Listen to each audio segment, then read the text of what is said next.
So this book is called The Unwanteds, and I really wanted to read it, so let's start.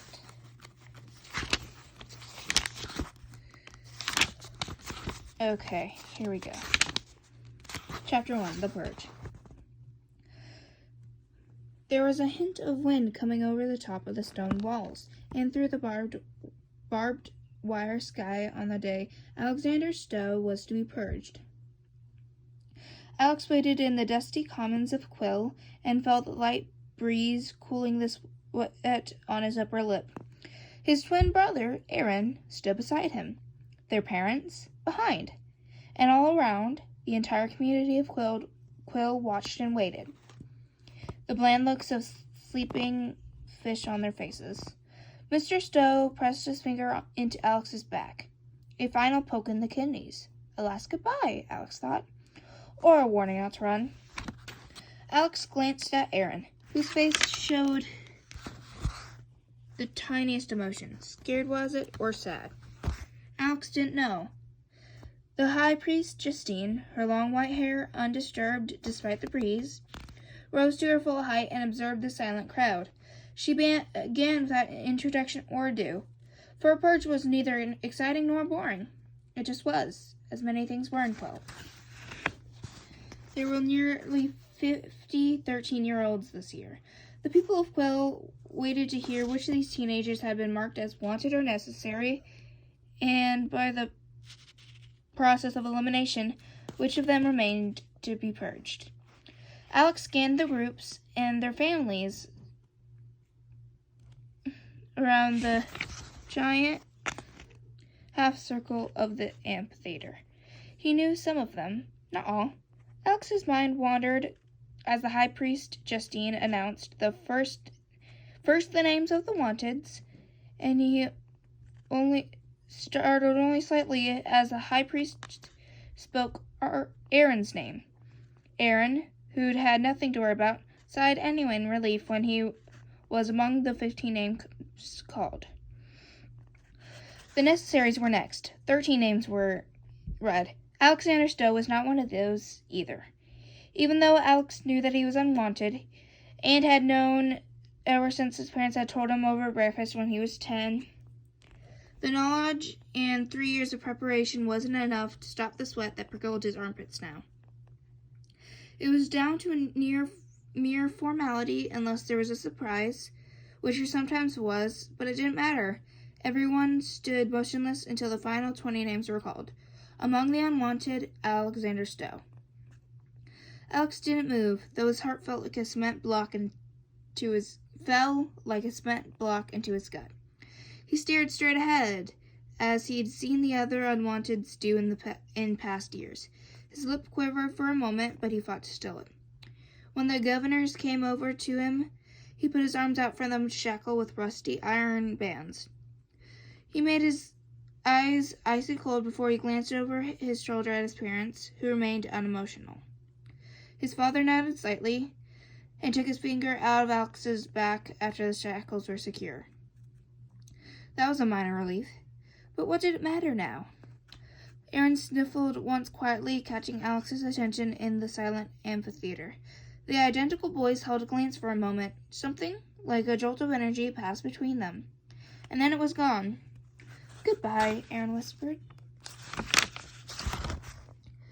Alex swallowed hard, held the stare a second more as the governors tugged at him to follow, and then broke the connection and went with the governors to the waiting bus that would take him to his death. That is the end of Chapter 1. Now, Chapter 2, Wanted.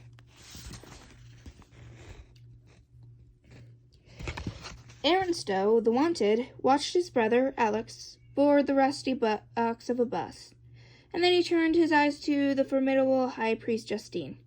She retreated to her aging jeep-like vehicle, flanked by 2 guards and her security, and they began the drive back up the dusty hill to the palace, leaving a trail of gray smoke and a sharp odor to linger in the heavy air.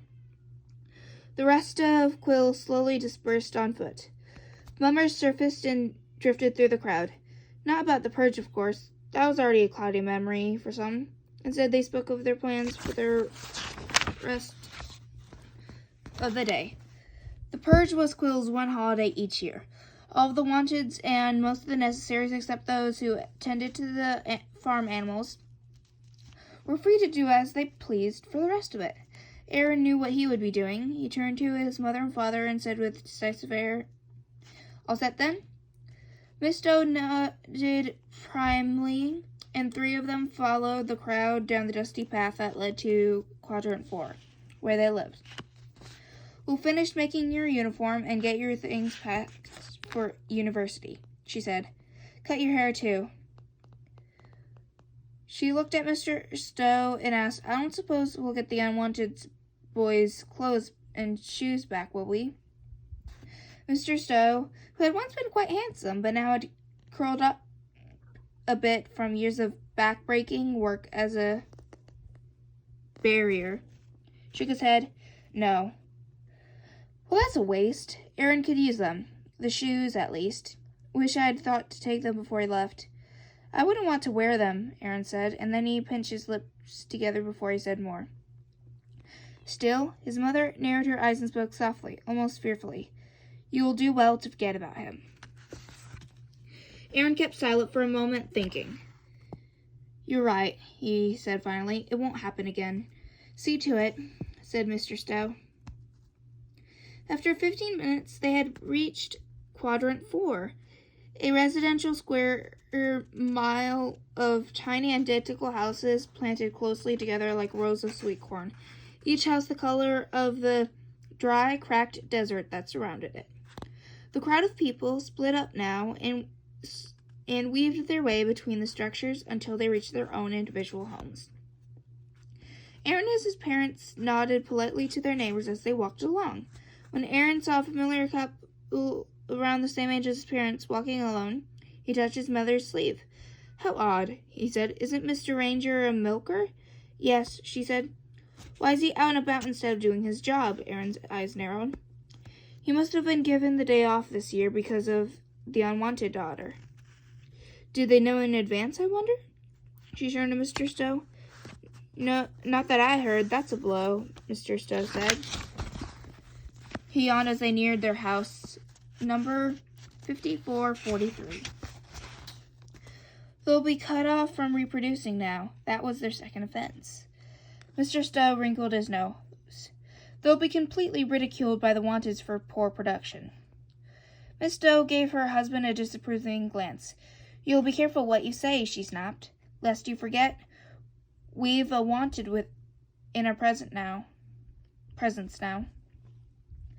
Aaron raised his chin slightly as his parents stood aside at the front door, allowing the boy to enter before them for the first time. "Yes, be careful, Father," Aaron said coldly, "or I'll have to report your insubordination for a comment like that." Aaron took on a dignified stride as he made his way through the tiny kitchen to the even tinier bedroom that he no longer had to share. "It's true," he thought. "Enough mourning. Alex has likely been eliminated by now."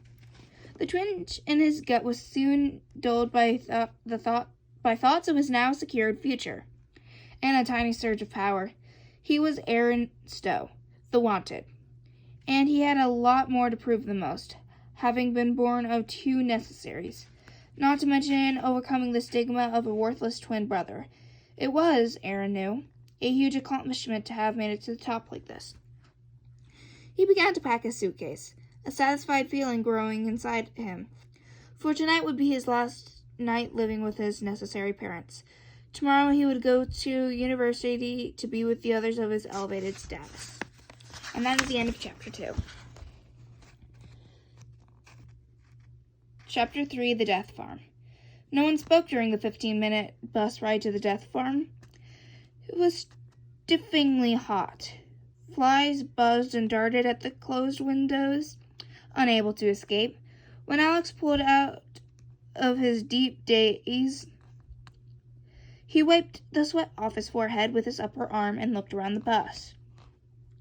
In front of Alex, connected to him by a long chain over the high-backed bus seat, was his neighbor and friend, Mcmann Ranger. It was a bit of a shock to see her in this group. She'd only had one infraction, as far as he knew, but it was a double. Singing and dancing. Alex had witnessed it, but it wasn't he who had reported her. She'd had a pretty voice, too, but Alex was not permitted to think about that. Despite the heat, Megan's face was as white as the moon. Across the bus aisle was Samheed Burkesh, who was well known to Alex, but not necessarily well liked by him. Alex was surprised to see him here, too, since the boy had privately boasted to Alex and Aaron only last week that he was going to be in the Quilletary. Samheed was obviously fighting tears and glared furiously when Alex's eyes landed on him. "What are you looking at?" Samheed said, but one of the younger governors gave Samheed a warning look. Unwanteds were not allowed to speak. Their last word had already been uttered before the purge. Alex dropped his eyes and took in a few breaths, vowing silently not to look at Samheed again until, well, ever. Instead, he turned his gaze to the seat behind his own, not having noted in the shock of it all who was attached to his other arm. He nearly had to stand in order to see over the high seat back to where the chain led, but he didn't, since the governors were watching. All he could see was the straight jet black hair and big watery blue eyes of someone who he was sure had to be a girl. But a tiny girl for 13, he thought. She didn't turn away. Instead, she held his gaze, blinking away her tears only once during the long moment. Her eyes were deep and soulful, with wet black lashes all clumped together from crying. After a moment, Alex attempted a half smile. He doubted that she could see his mouth if he couldn't see hers. But her eyes crinkled the tiniest bit in response, and for some reason it made Alex feel just a little bit good. There was no one else on the rickety old bus that Alex knew. He thought for a moment about being here alone with the governors, and for some selfish reason he couldn't quite explain, he felt a rush of something glad, knowing Megan and the others were with him. He wasn't the only unwanted in the entire land of Quill. The bus chugged past the nursery where all of Quill's trees stood, past the cow ranch on the way out of town, and along this dark, dingy, gray south wall of Quill for several minutes before the equally bland houses disappeared and the land grew unattended and desolate. Alex's stomach turned when the driver braked and the bus slowly groaned to a stop in front of the black, solid iron gates of what the people of Quill called the Death Farm. None but the High Priest Justine and the governors had ever been inside the gates and returned alive, and they didn't speak of it. Only the people of Quill, in hushed voices, would talk about it now and then, and speculate about how long you might be held there before the Eliminators disposed of you. And just how did they do it? Was it painful? Did they sedate you before tossing you into the great lake of boiling oil? Alex tried hard not to think of these things, but the harder he tried, the more he thought of them. And so it was almost with relief that he heard the bus door creak open and the governors tell all of the Unwanteds to stand and disembark.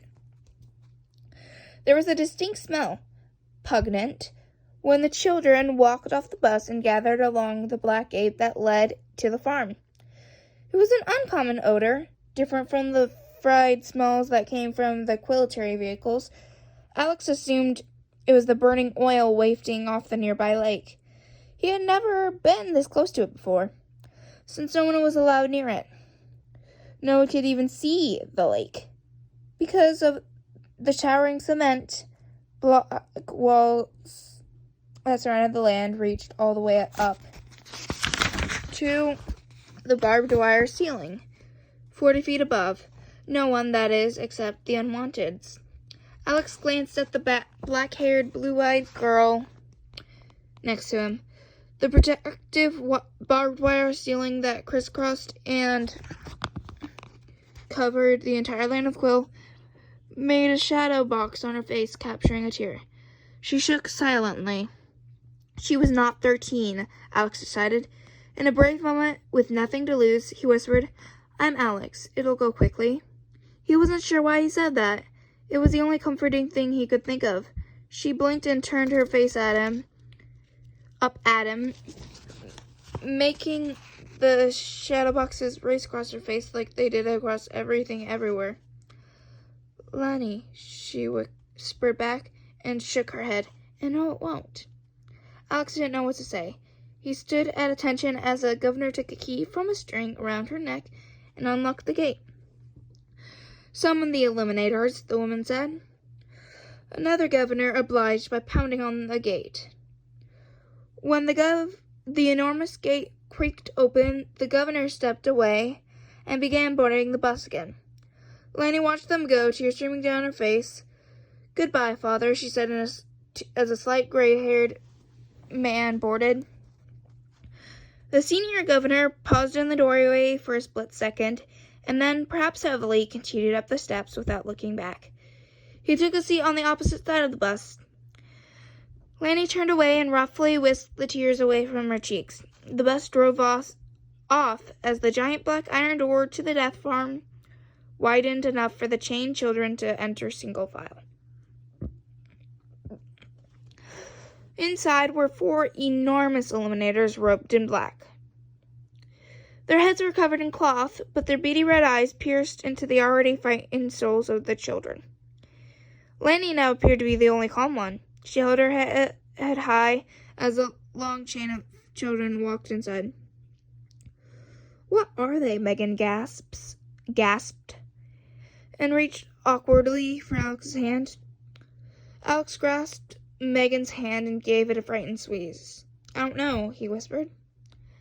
He felt like his chest was going to collapse. Breathing in and out slowly, Alex closed his eyes for a moment and shivered as the gate groaned and closed with a loud clang, the lock clicking automatically on the other side, separating them from Quill forever. The eliminators took the ends of the chains and tugged slightly, the children following. They were in a small cement yard. A gray stone building stood before them, and a steaming black lake boiled beyond it. Alex shuddered. "That's where they'll do it to us." The oily stench seemed to grow stronger as they shuffled across broken cement,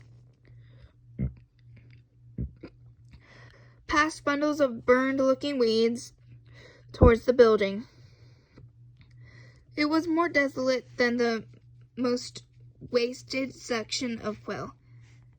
Even the sky was clouded and gray here, although there was no barbed wire, just open sky. None of them had ever seen an uninterrupted sky before. Everything was eerily silent, but for the clanking of the chains and the scuffle of shoes as the Unwanteds moved forward. The seconds felt like hours. When the eliminators stopped walking and turned their eyes to the sky, Alex followed their gaze. The other children looked up too. From the sky over the boiling black lake, a large bird or something slowly approached. The eliminators seemed to be waiting for it, and they stood, huge, hulking, silent, as a 4-legged winged creature landed with an ominous thud directly in front of them. I think that was chapter 3. That's the end of the chapter. And I think I'm going to make another video tomorrow reading a few more chapters, because this is pretty long. But bye, guys.